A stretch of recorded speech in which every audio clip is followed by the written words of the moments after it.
Thank you so much for watching The Last of Us You and Me podcast, a companion podcast for the HBO show The Last of Us. I'm your host, SanchoWest, and this is a review and breakdown for the episode When We Are in Need.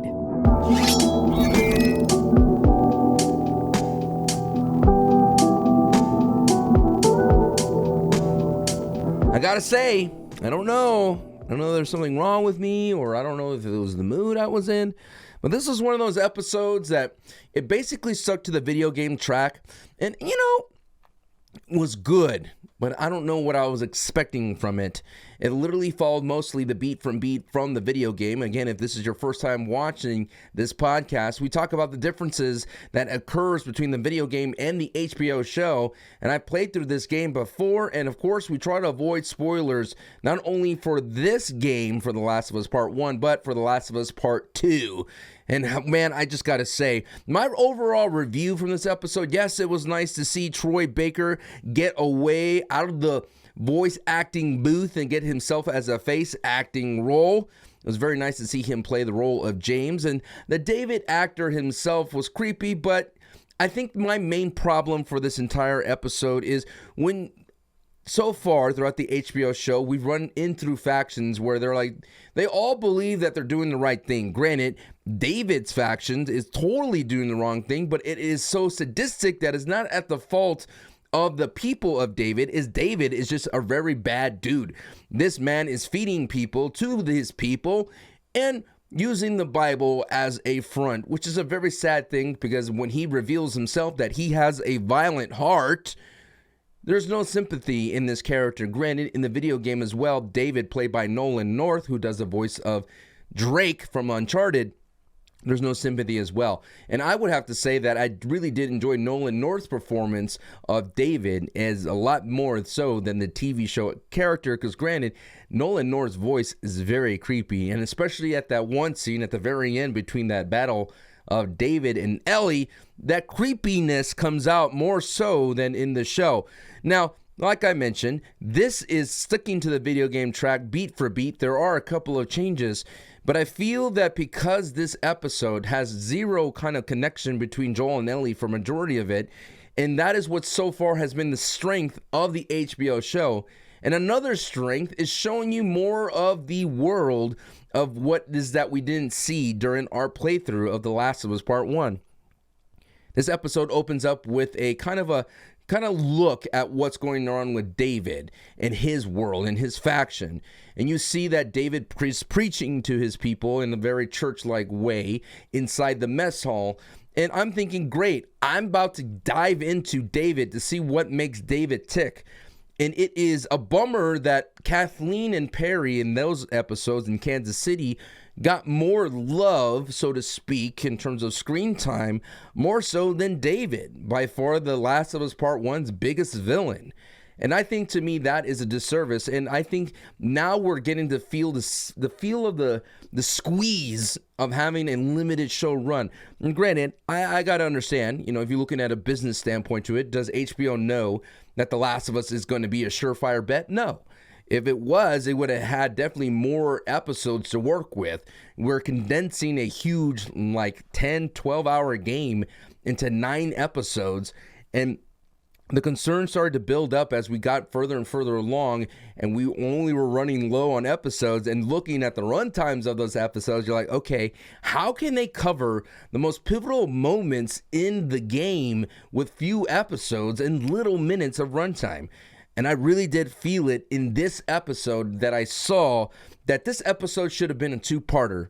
It should have been drawn out. I would have loved this episode to spend more time with David and David's people, because regardless of how bad David is, the whole goal from The Last of Us is to show that not all bad people are black and white. It's all gray. But unfortunately, David's people and David himself are just cast as plain bad dudes, bad people, except the people that don't know what's going on. And I wish we didn't get that reveal so quickly. We got a lot of nuances or a lot of subtleties that David's doing some bad things, allowing his people to eat other people, and you're like, ooh, that's gross. But imagine if we didn't get that swerve, or not necessarily swerve, we didn't dip our toe into that pool so quickly, and instead we got to see who David was. Maybe we get to, like, even let's see David before the pandemic. I really do feel that they did some great things in this show when we go off the video game track, but as soon as we were running out of time, I feel like we literally did everything for the video game beat for beat. Now, that's not to say this entire episode was bad. We got to somewhere, and eventually we got to the best part of this entire episode of Joel coming in, holding Ellie, while Ellie, right after just doing the deed and destroying David, Joel confronts Ellie and holds her, and they embrace, and Joel finally says, "baby girl," which was something that he called his daughter, and that for him, to be able to express himself that way was a very powerful moment. I would say more so powerful than the game. In the game, he confronts her when Ellie is literally mid-act of what she did to David. And here in the show, Ellie gets out of the mess hall that's burning down, and Joel confronts her on the outside, and for some reason, the scene works. Now, of course, throughout this episode, Joel was sidelined throughout the entire time. But like I said, I don't think this episode was this took a shortcut to what it could have been. And I think that the biggest thing about this episode is that it did David a huge disservice. We had a prime opportunity to see a multi-layered David beyond than what the video game presented, because my biggest criticism of The Last of Us Part 1 was that the video game had to end up being in an ending of a video game boss. Not necessarily the exact end of the game, but we did not need a boss fight between David and Ellie. It kind of felt out of place, felt very uncharted, and did not feel or fit the kind of mode or kind of the environment that The Last of Us Part 1 was building. So when it gets to that portion of the game, you're like, what am I about to do, a boss fight? This is creepy. So when the show was presented the same opportunity, when it decided to go down the same track, I was like, man, I wanted to know more about David. I got more about Kathleen than I did about David. Not necessarily knocking against the character of Kathleen, but we spent so much good chunks in the beginning of the show that we could have used more on this side. Henry and Sam should have been one episode. But granted, I understand there's more of a, I guess, emotional impact in Henry and Sam because it is supposed to be a parallel of Joel and Ellie's relationship versus David. Like, do we want to see depth to David? I kind of did. And that, to me, I think was the only miss in this entire episode, was that it stuck to the book, and that's what we got. So let's go ahead and go down through the plot of this episode just to go beat for beat. Any notes that I notice, things of that sort, will be revealed during this time. And of course, we're going to get more into the spoiler heavy kind of part of this episode. And then I will tell you the differences between the game and the show itself. But right off the bat, like I mentioned, shout out to Joel, Troy Baker, a.k.a. they call him Video Game Joel. Shout out to Troy Baker. Had a great performance. I think he was like, I can't imagine being Troy Baker and trying to fight not to sound like Joel. A little bit higher in the voice. But there was always some things on the internet about Perry, who the actor plays Tommy. You could hear Tommy in Perry's voice, the character's Perry's voice. Now, here's the one thing as well that I found that was quite interesting to see, that Ellie was literally facing Video Game Joel, and her reaction to him calling Buddy Boy was quite hilarious. Now, the biggest change right off the bat between the video game and the show is that in the video game, Ellie doesn't necessarily doesn't take one conversation. And now, granted, in the show, Ellie and David are not trusting each other. And in the video game, there's this whole action sequence where there's a horde mode that goes down. Both Ellie and David are holding down in the sawmill. There's like infected. There's a lot of people. There's a big bloater that shows up. So there's so much action that happens. And through that action, David gains Ellie's trust because they fight together. Because the show has been kind of editing or nixing a lot of the action sequences, I wondered going into this episode, will this be an episode where they do not cover that horde mode moments where they are bunkered down and working together, and it looks like the show bypassed it. And you may be wondering what they replaced it with. Well, in the show's story, the person that Joel killed at the university was someone's father or a member of David's community. And David's community knew who Joel was, and they were looking for a little girl and Joel. That came back to them.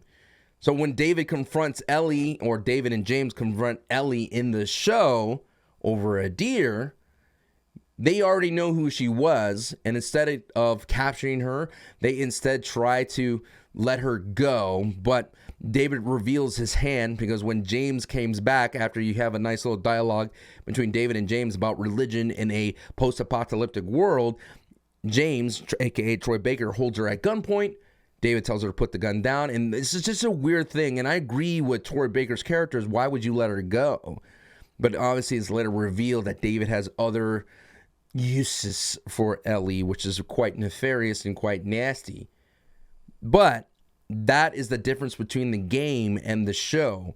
And I really do believe that this episode could have used that action sequence just a little bit. You could really feel the infected missing in this show, this moment. Because like I mentioned, it was that action moment that you see the two characters gain their trust. Instead, we skip that and we get to the point where David goes back with a deer to James, and then now you're getting the sense of another scene where David is saying that he's the father to this fatherless little girl who lost her dad to Joel. One thing before I move on is you kind of get the sense of a lot of Easter eggs, or I would like to say planting seeds for The Last of Us Part 2. Remember, when The Last of Us Part 1 was released back in 2013, Naughty Dog had zero really intention of releasing a sequel. They didn't know what they had on their hands. They knew it was good, but they didn't know how it would be received, not only critically, but in terms of sales, financially, so to speak. Critically, Naughty Dog is always known to put on bangers worth of games. However, sometimes this is a big risk for them. Let's go back in 2013. They're making Uncharted. They're doing really well. They split their studio for the first time, and they make Uncharted 3, and a small group of developers from Naughty Dog go off to make The Last of Us. There's even an Easter egg from The Last of Us in a newspaper in the bar in Uncharted 3. Later in the video game, that same bar appears in The Last of Us. However, so they do the split. They give resources to Neil and his team, and all of a sudden they produce this hit. And now this hit is growing like the cordyceps, and all of a sudden they have an opportunity to make a sequel. So what is happening now in the show, now that there's already established 2 games, and now we already know that season 2 is coming around the corner for that Last of Us HBO show, what we've been seeing as a lot of the people who have been playing the game is that the writers, or Neil and Craig, are kind of laying the foundation to what happens to Ellie later on. They already talked about it in the kind of like the show after the show, the little quick little blurb that Craig said that they added a line to this episode where David tells Ellie, "You have a violent heart," and I see that. And we get to see the capabilities of Ellie's violence could lead her to. So, in this moment, you're seeing another foundational brick being laid, talking about Joel's actions leading to something bad happening to both Joel and Ellie. Not going to go too much beyond that, but keep that in mind when we do The Last of Us You and Me for season 2. Another quite little small change is that Ellie holds Troy Baker holds James and David at bow point in the game versus a rifle in the show. Also, they didn't have I thought they would have an Easter egg for the fans. For those who don't know, there was a girl in the community named Nega Oryx, where she had a fun viral moment where she says, "That's the cutest rabbit I ever seen." And then the arrow takes out the rabbit and then she reacts. That's something that's been in Last of Us. You've probably seen the meme if you never played the game. But they could have had that moment when I saw the rabbit, but they didn't. Like I mentioned, they skipped the horde sequence, and this is another moment that has been a big criticism in the show from the gamer's point of view, is that a lot of action is being bypassed with the story. And normally, and throughout this entire podcast, I've never really felt that. I never felt that it was a problem. I felt like skipping a lot of the unnecessary action was meaningful, but I think here could have been a little bit of action, just a hair. You know, infection, maybe a bloater, maybe not as much as a bloater. Once again, I personally do believe that the bloaters are definitely out of place in this HBO world. That was one of my criticism points during the cul-de-sac battle. And here is, like I mentioned, another foundation. But one of the things that I did like as a Texan is Ellie discovers that David's people has tracked her. This is after the scene at the mess hall where David, slaps a little girl, and we like, oh, this dude's not good. When Ellie gives Joel a knife, it reminds me of Texas history here, when James Bowie defended himself when he was sick inside of the chapel in the Alamo. This is very, tall tale stuff from Texas history, but that knife definitely reminded me of James Bowie and Joel Miller being the same. And as you can see, David's men shows up. Joel shows up with the first shiv that I've seen in the HBO show officially. I would like to say, and it was a clean shiv, by the way. Ellie gets captured. Troy Baker actually captures Ellie, which is kind of funny in my mind. And this is where we finally get to see Joel. Joel, again, throughout this entire episode, is being kind of doctored by Ellie with the penicillin when she doesn't know what to do. She just literally just jabs him. But here we finally get to see Joel finally getting a little bit more towards video game Joel. We're talking about Joel getting very serious. There's a torture scene, which is Joel does his oldest trick in this book where he tells one person to point to where it is, but this time he doesn't let him go. And this is what we get to see what kind of person Joel can be. Previously in the HBO show, Joel did the same thing, but this time he didn't kill those old people. He let those old people go. And even though this guy was telling the truth, he was like, I don't care. And a lot of people, no doubt, on the internet will probably be happy seeing the Last of Us video game Joel out there. But like I said, it's like it still kind of feels strange to me because I feel that injured Pedro Pascal isn't the same as the Pedro Pascal we've been seeing. But yes, he's injured. But like I said, it kind of felt like, I don't know, I wasn't really gelling with it as much as I wanted to. Finally, it gets to a great scene between Ellie and David talking to each other in the cage. Again, this is all ripped from the video game. Maybe a little line here and there are different, but definitely Bella Ramsey's performance is very strong, much more visceral. And I think this is not just a knock against Ashley Johnson, the actress who played Ellie in the video game. It's more just a medium. It's more of the medium thing between video game and TV. As how great the Naughty Dog artist can be, capturing the raw emotion from Bella Ramsey would have been very difficult, or the raw emotion for Ashley Johnson. But as you can see, the raw emotion from Bella Ramsey works really well in this moment. And this is where we finally get to see that David is a creepo. Like, there's a little bit something wrong with David, and that he wanted to keep Ellie alive, not just to add another member or not to eat her, but to literally gain her trust as a partner, which is yikers. So it goes into that scene. Ellie breaks his finger. We see Joel doing his thing, does a torture thing. We cut back to David's thing, and David and James are now about to butcher Ellie. Ellie tells him, hey, I bit you. You're infected because I'm infected. She screams it out. It stops James and David in her track. James has a great line. He says, David, kind of like that. And then David says she's lying. If she would have turned by now. And then Ellie, I love that play. This just shows you how smart Ellie is. It's captured very well for the HBO show. And then all of a sudden, Ellie, bang, hits Troy Baker right in the cleaver, right in the neck area. Down goes Troy Baker, dead. And David doesn't get the shots off, and he misses Ellie.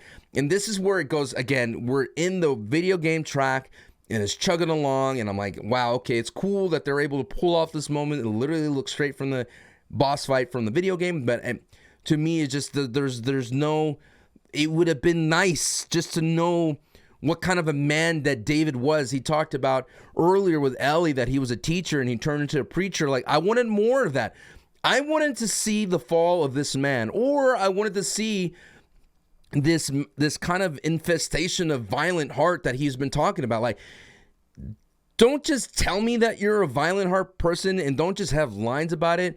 I know the idea of blindly feeding people to other people is bad and dastardly, But let me see this dude out in the real world. What was he like? Like, this is the character that was such a very shallow character in The Last of Us, that the only nuance that he had was Nolan North's performance and voice acting. Let me see what this guy was during pre-pandemic, or let me see him in Pittsburgh like he talked about. Let me see him do so many bad things. Let me see him be the problem for every community that he's been. And maybe this dude is a carny in the sense of that he manipulates people and then he goes on to the next town, manipulates more people, and then goes on to the next town. Like, that to me is much more interesting than what the video game presented. And that to me would have been a much stronger villain than what we see now. I'm not looking for sympathy for David. I just want to know what makes this dude tick, rather than just being on the surface. So that happens.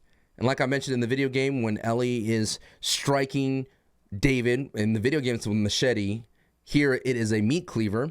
This is where Joel comes in. And now the showrunners and Neil Druckmann themselves were talking about, like, they wanted to build up the notion that Joel is going to save Ellie. That when you take over as Ellie, you're excited to play as Ellie, you're trying to save Joel. And the moments when Ellie gets captured, usually in cinema and all the times of books of lore of the past, the male protagonist saves the damsel in distress, which is Ellie. But this time, Ellie steps up to the plate and takes care of her business herself, which is great, which is fantastic. And they also talked about how Ellie's character, is she going to come back from going down to this vicious area, or has she been broken forever?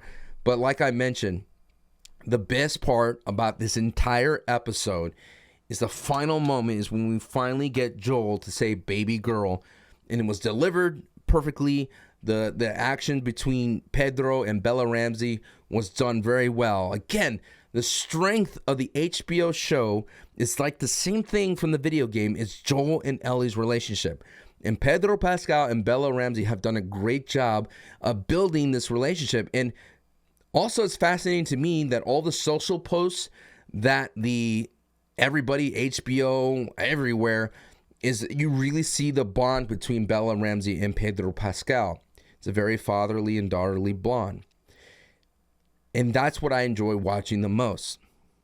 Overall, good episode.